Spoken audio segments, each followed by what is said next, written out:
పోలవరం ప్రాజెక్టును కేంద్ర ప్రభుత్వం కడుతుంది, సెంట్రల్ వాటర్ కమిషనే కడుతుంది. సెంట్రల్ వాటర్ కమిషన్ అన్నా ఎన్డీఎస్ఏ అన్నా ఒకటే. ఆ పోలవరం ప్రాజెక్ట్ ఎవరు కట్టినరు? ఆ పోలవరం ప్రాజెక్ట్ కట్టిన ఏ ఇంజనీర్, పోలవరం ప్రాజెక్ట్ అథారిటీకి ఏ ఇంజనీర్ అయితే పనిచేసిండో ఆ ఇంజనీర్ వచ్చి ఎన్డీఎస్ఏ మీద రిపోర్ట్ ఇచ్చిండు. ఏది మన మేడిగడ్డ మీద రిపోర్ట్ ఇచ్చిండు.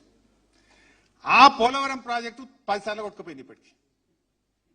ది గ్రేట్ ఎన్డీఎస్ఏ రిపోర్ట్ ఇచ్చినటువంటి చంద్రశేఖర్ అయ్యర్ నాయకత్వంలో పోలవరం ప్రాజెక్ట్ 10 సార్లు కొట్టుకుపోయింది.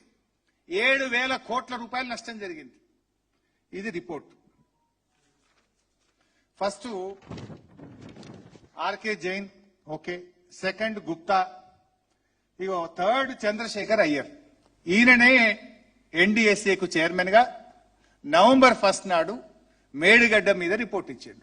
మరి చంద్రశేఖర్ అయ్యర్ పోలవరం ప్రాజెక్టులో CEO of Polavaram project authority 2019 నుంచి 2022, అంటే దాదాపు 3 ఏళ్లు పనిచేసిండు.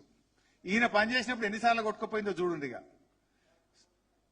డౌన్ స్ట్రీమ్ కాపర్ డ్యామ్ కొట్టుకుపోయింది. అదేవిధంగా ఎక్కడెక్కడ ఏం కొట్టుకుపోయిందో అందులో స్పష్టంగా మీకు మెన్షన్ చేసింది. ఒకసారి డయాఫ్రామ్ వేల్ కొట్టుకుపోయింది, కాపర్ డ్యామ్ కొట్టుకుపోయింది, గైడ్ బండ్ డ్యామేజ్ అయింది, స్పిల్ ఛానల్ ఫెయిల్ అయింది, స్పాయిల్ బాక్స్ ఫెయిల్ అయింది.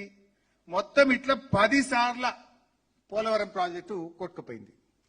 This is also dam. ఇది కూడా గోదావరి నది మీదనే కట్టిండ్రు. మరి ఈడికి ఎందుకు ఎన్డీఎస్ఏ పోదు? ఈడికి ఎందుకు ఎన్డీఎస్ఏ పోదు? ఎందుకు రిపోర్ట్ ఇయ్యరు?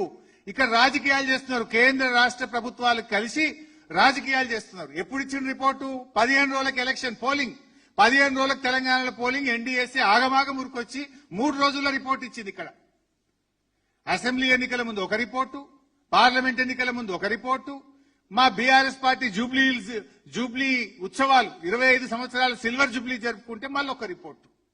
కరెక్ట్ గా ఇక పార్లమెంట్ ఎలక్షన్ అనగానే రిపోర్ట్ వస్తుంది, అసెంబ్లీ ఎలక్షన్ అనగానే రిపోర్ట్ వస్తుంది, సిల్వర్ జూబ్లీ అనగానే రిపోర్ట్ వస్తుంది. మరి పోలవరంలో 10 సార్లు కూలితే ఎన్డీఎస్ఏ ఎందుకు పోదు? ఒక్కసారనే ఎన్డీఎస్ఏ పోయిందా? ఇది నేను అథారిటీగా చెప్తున్నా, అఫీషియల్ రిపోర్ట్ ఇది. పోలవరంలో 10 సార్లు కూలింది నిజం. 7,000 కోట్ల రూపాయల నష్టం జరిగింది నిజం. ఎవరైతే ఈ పోలవరం కట్టిన ఇంజనీర్ ఉన్నారో ఆ పోలవరం కట్టిన ఇంజనీర్ నేతృత్వంలోనే 10 సార్లు కూలింది. ఆ కూలడానికి కారణమైన ఇంజనీర్ వచ్చేట మేడిగడ్డ ఎందుకు కూలిందని 3 సార్లు రిపోర్ట్ ఇస్తారట. ఇక ఆ రిపోర్ట్ నీ ఎట్లా నమ్మాలి? ఫస్ట్ నీ సకదనం ఉంటాయి కదా నీ పోలవరం. తర్వాత ఇంకొక ఆయన ఇచ్చిండు, మధ్యలో ఈయన మారిండు. చంద్రశేఖర్ అయ్యర్ పోయి అనిల్ జైన్ అని కూడా ఒక ఆయన ఎన్డీఎస్ఏ చైర్మన్ వచ్చి ఫైనల్ రిపోర్ట్ ఇచ్చాడు. ఇక్కడ జోక్ ఏంటంటే ఆ అనిల్ జైనే 23 జూన్ 2017 నాడు కాళేశ్వరం ప్రాజెక్టుకు అనుమతులు ఇచ్చారు. అప్పుడు సిడబ్ల్యూసీలో ఉండేనా? సిడబ్ల్యూసీలో ఉండి 23 జూన్ 2017 నాడు కాళేశ్వరంకి అనుమతులు ఇచ్చింది ఆయన. ఇప్పుడు ఎన్డీఎస్ఏ చైర్మన్ గా వస్తాడు, పైకెళ్ళి ఒత్తిడి ఉందేమో, లేదా ఇలా అనుమతుల్లో తప్పు ఉన్నది అంటాడు. అనుమతి ఇచ్చింది ఆయన, అనుమతుల్లో తప్పు ఉంది అంటాడు. ఈ రకంగా ఎన్డీఎస్ఏ రిపోర్ట్ అడ్డం పెట్టుకొని అసలు ఆ ఎన్డీఎస్ఏ శాంటిటీ ఏంది? ఆ ఎన్డీఎస్ఏని నువ్వు వాళ్ళేదో పెద్ద అథారిటీ, దే ఆర్ ఛాంపియన్స్ అని మాట్లాడినావు. మరి ఆ అథారిటీ కట్టిన పోలవరం 10 సార్లు ఎందుకు కూలిందో సమాధానం చెప్పు రేవంత్ రెడ్డి.